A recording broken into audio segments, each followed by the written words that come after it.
Buenas tardes, me llamo Cristian Ramírez Tagle, soy profesor en la Escuela de Derecho de la Universidad UNIAC y hoy día quisiera presentarles brevemente una nueva ley que modificó el Código Penal y otras normas legales, la ley 21.121, denominada anticorrupción, que empezó a regir el 20 de noviembre del año 2018. Como dije, esta ley modifica diversas normas del Código Penal, crea nuevas figuras penales y también modifica ley 19.913 y la 20.393, normas relacionadas con el tráfico, con lavado de activos, y con la responsabilidad penal de las personas jurídicas.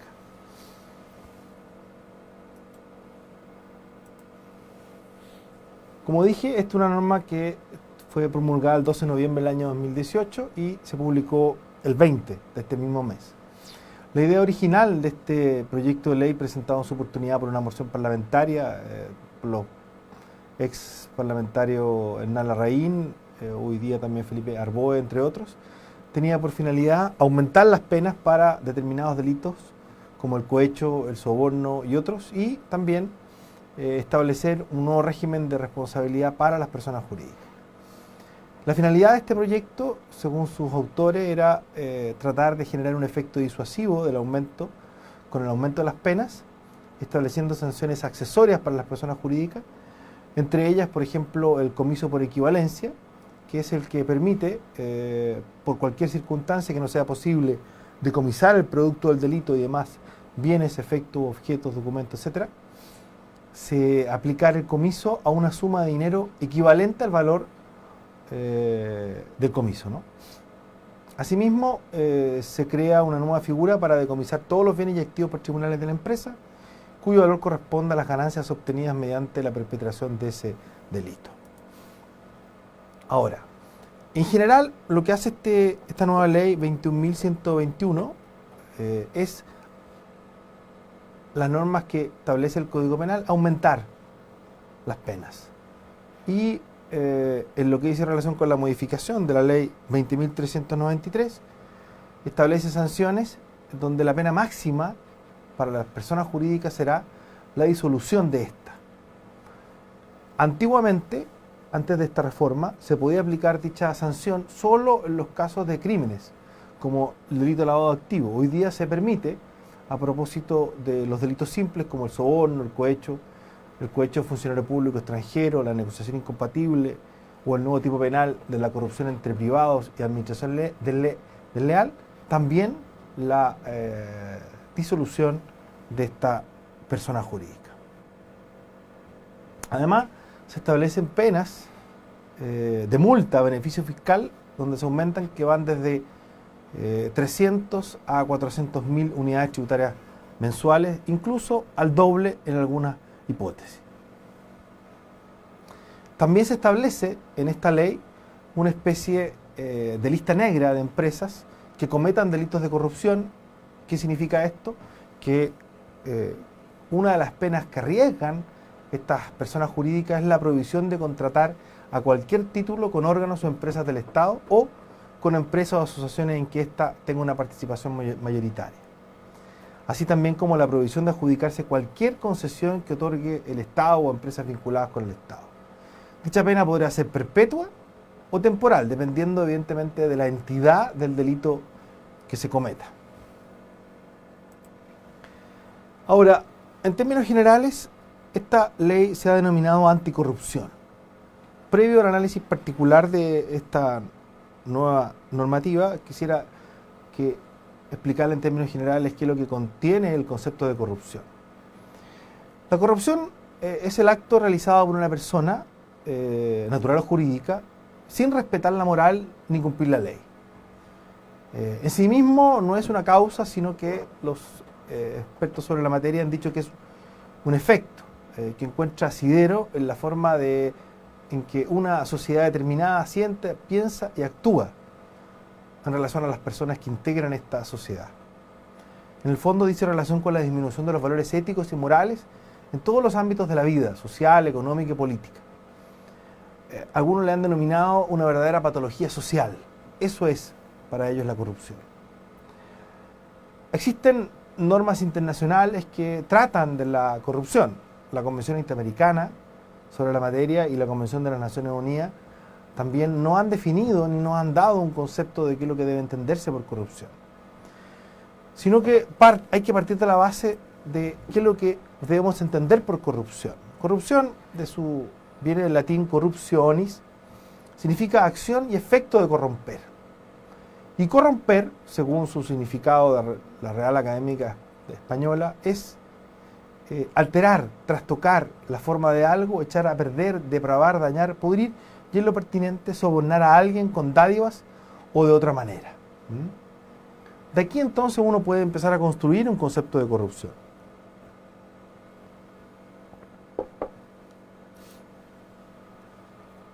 Para estos efectos vamos a decir de que la corrupción tiene un concepto muy amplio y engloba coimas, determinadas conductas de los titulares de cargos públicos, como por ejemplo los delitos vinculados con el soborno de funcionarios, el delito de malversación de bienes, tráfico de influencia, abuso de funciones, enriquecimiento ilícito, entre otros. El soborno en el sector privado también tiene que ver con el blanqueo de dinero, la transferencia de activos de origen ilícito, el crimen organizado, entre otros. Entonces, en mérito de ello, evidentemente que debemos concluir de que la corrupción es un concepto amplio.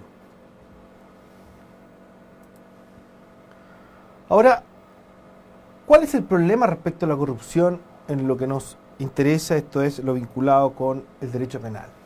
Bueno, primero, la persona. La corrupción, como decía delante, tiene una incidencia social negativa, pero tiene que ver esencialmente con un momento histórico en que vive una sociedad.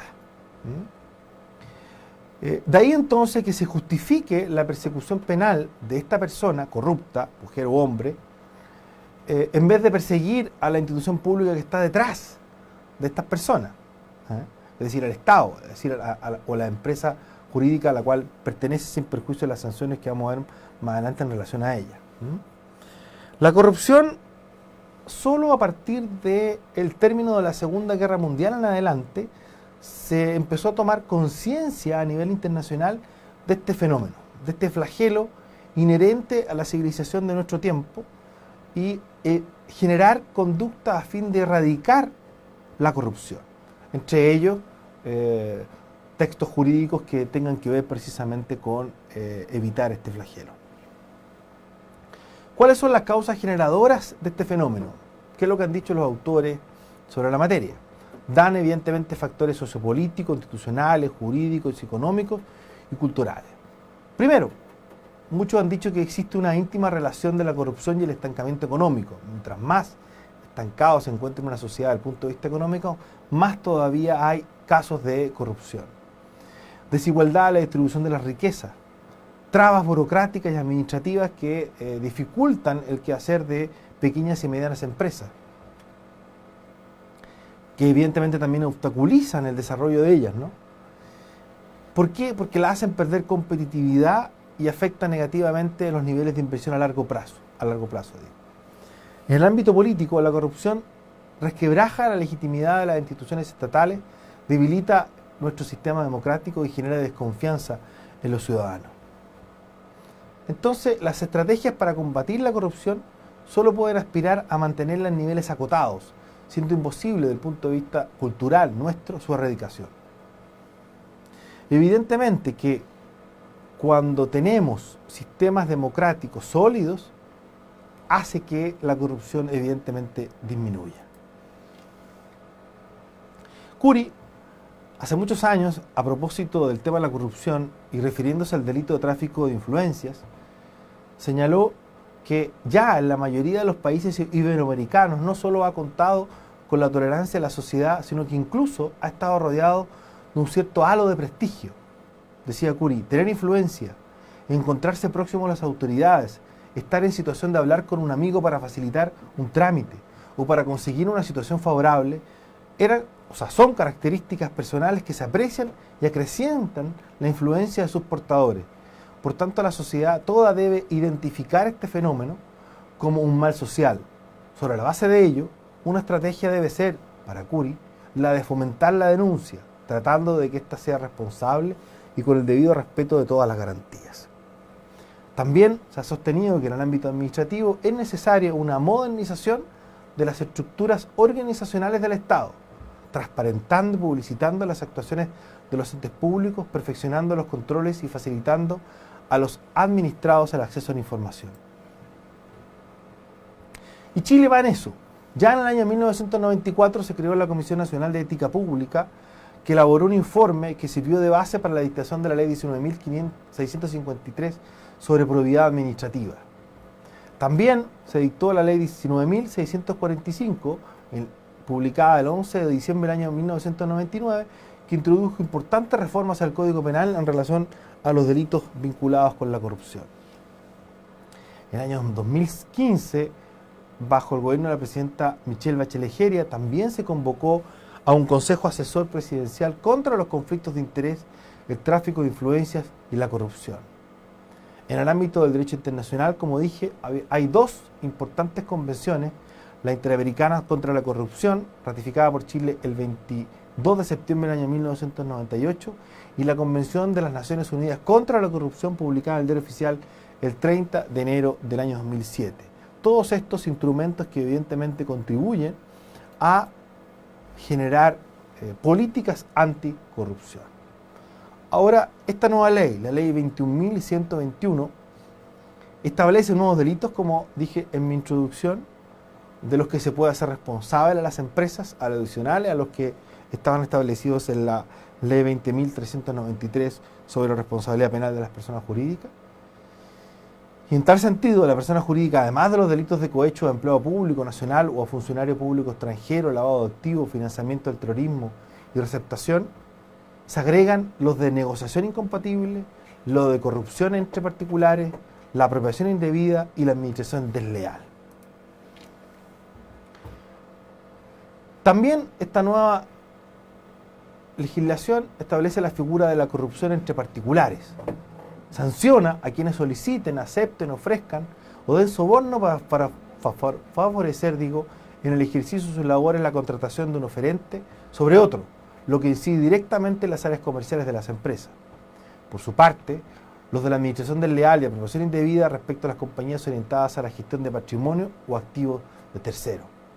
Es importante hacer presente que los delitos de administración desleal y corrupción entre privados son tipos penales nuevos, lo que hará que muchas de las conductas que antes quedaron impunes hoy pasen a ser sancionadas. Este es el resultado de la agenda de probidad que viene, como les decía, ya desde el año de la década de los 90 y que en cierta medida se viene a cristalizar a la ley 21.121 en el ámbito de que se abarcan nuevas conductas indebidas a las ejecutadas por particulares o funcionarios públicos que antiguamente, como se ha venido sosteniendo, eran impunes. O, como se criticaba por la doctrina, tenían una baja penalidad. Cambios para los gobiernos corporativos, claro, trae esta nueva legislación. ¿Por qué? Porque se introducen una serie de reglas a fin de que estos las tengan que cumplir, atendido a que su omisión en la adopción, en orden a generar medidas tendientes a evitar situaciones de incumplimiento, puede no solo generar la responsabilidad penal de la persona jurídica, sino también la responsabilidad civil para los directores de sociedades por el incumplimiento de sus deberes fiduciarios. Relación de esta ley con la corrupción y el cohecho. Como dije, la corrupción privada es justamente uno de los delitos que se establece y también las personas jurídicas podrán entonces ser condenadas por estos delitos. ¿De qué manera puede afectar la nueva ley a las personas jurídicas, a las empresas? Bueno, se establece, como decía en mi introducción, una de las sanciones más graves. Esto es la disolución de la persona jurídica, la que, si bien es cierto estaba contemplada bajo delitos graves, hoy día puede ser procedente por menos delitos, ¿no? Imagínense los efectos que va a tener esta sanción para las empresas y sus stakeholders. ¿Qué acciones deberían tomar las empresas respecto a esta nueva normativa? Bueno, implementar un programa, como dije, de cumplimiento que debe contemplar, entre otros, un modelo de prevención del delito. Y las que ya lo tienen, evidentemente, deberán actualizarlo a la nueva normativa. Se establece, para el efecto de fiscalización de esta ley, acción penal pública para que cualquiera pueda denunciar estos ilícitos a los órganos encargados de recepción de los delitos para efectos de que se investiguen.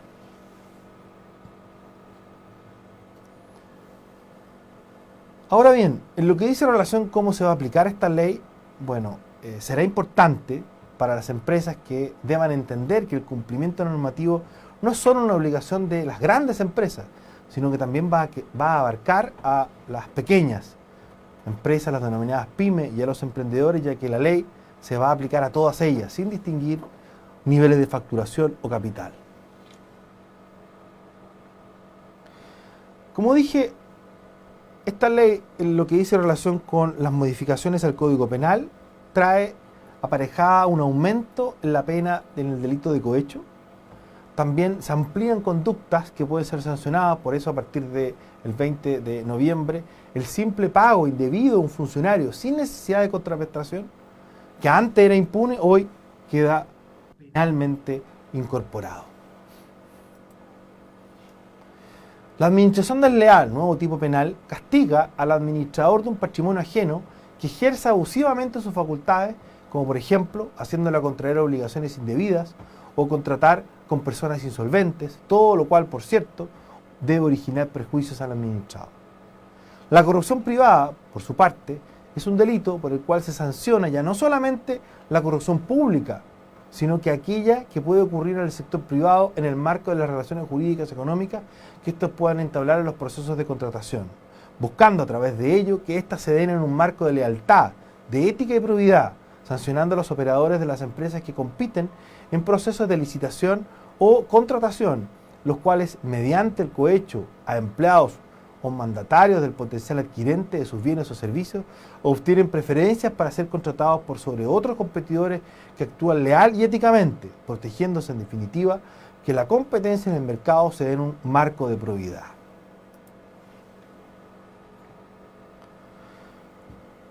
Una importante modificación que introduce esta ley es que se aumentan los plazos de prescripción de los delitos que intervengan funcionarios públicos, ya que estos, el plazo para el ejercicio de la acción penal, se contará desde que el funcionario cese en el cargo, lo que permitirá evidentemente ampliar estos plazos y generar mayores posibilidades de investigación para el descubrimiento de estos ilícitos. Es decir, según los autores de esta ley y según el mensaje de la misma, debe poner a Chile en sintonía con lo que ocurre en países más desarrollados, con lo cual tenemos un intenso tráfico económico.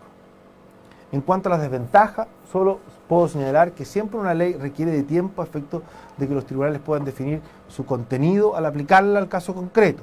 Así, por ejemplo, cómo va a operar una nueva posibilidad de cooperación eficaz que establece esta nueva legislación y en qué caso podrá esta ser evidentemente favorable para los efectos de la obtención de este importante beneficio a quienes denuncien estos ilícitos. Bien, eso es lo que quería comentarles a propósito de la dictación de la ley 21.121 que modifica el Código Penal y otras normas legales.